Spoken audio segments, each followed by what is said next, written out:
लोकसभा में सिर्फ 3 मिनट मिले, लेकिन हनुमान बेनीवाल ने 3 मिनट में ऐसा राजनीतिक बम फोड़ा कि पूरा सदन ठहाकों से गूंज उठा। एक दिन के मुख्यमंत्री ये एक लाइन सुनते ही पीठासीन अधिकारी भी मुस्कुरा पड़े। आखिर 28 साल पुरानी कहानी का जिक्र क्यों हुआ और क्या था बेनीवाल का असली सियासी संदेश?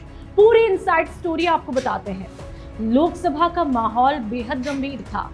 सीजेपी प्रोटेस्ट, छात्रों का मुद्दा और सरकार पर सवाल।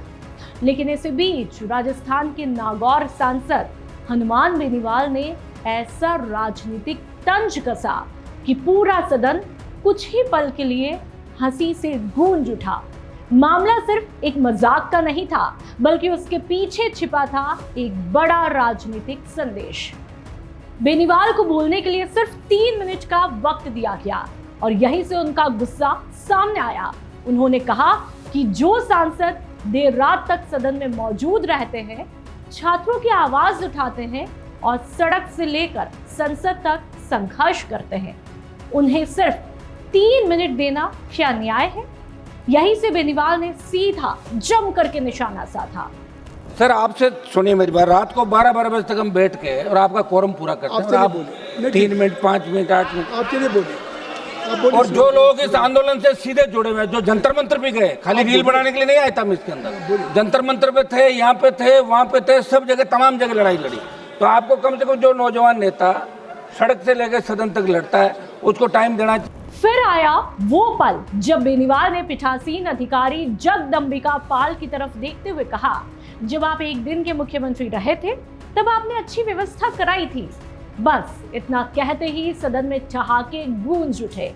खुद जगदंबिका पाल भी मुस्कुराए और माहौल हल्का हुआ। यार, आपसे हम उम्मीद करते हैं कि आप एक दिन के मुख्यमंत्री रहे थे, तब आपने अच्छी व्यवस्था कराई उत्तर प्रदेश में। लेकिन ये सिर्फ मजाक नहीं था, ये एक राजनीतिक संकेत भी था।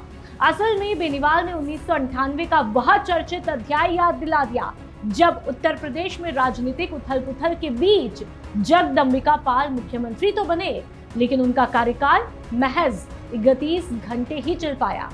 बाद में अदालत के फैसले के बाद उन्हें अपनी कुर्सी छोड़नी पड़ी और यही वजह है कि भारतीय राजनीति में उन्हें एक दिन के मुख्यमंत्री के नाम से आज भी याद किया जाता है।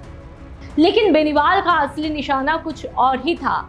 उन्होंने सीजेपी प्रोटेस्ट का खुल करके समर्थन किया और कहा, छात्र बिना किसी राजनीतिक दल के सहारे अपनी लड़ाई लड़ रहे हैं। पेपर लीक ने लाखों युवाओं का भविष्य दांव पर लगाया है। सरकार किसी की भी हो, पेपर लीक पर सख्त कार्रवाई होनी चाहिए।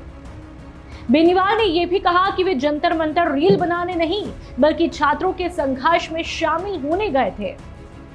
उनके मुताबिक जो नेता सड़क से संसद तक लड़ाई लड़ते हैं, उन्हें सदन में अपनी बात रखने का पूरा मौका भी मिलना चाहिए।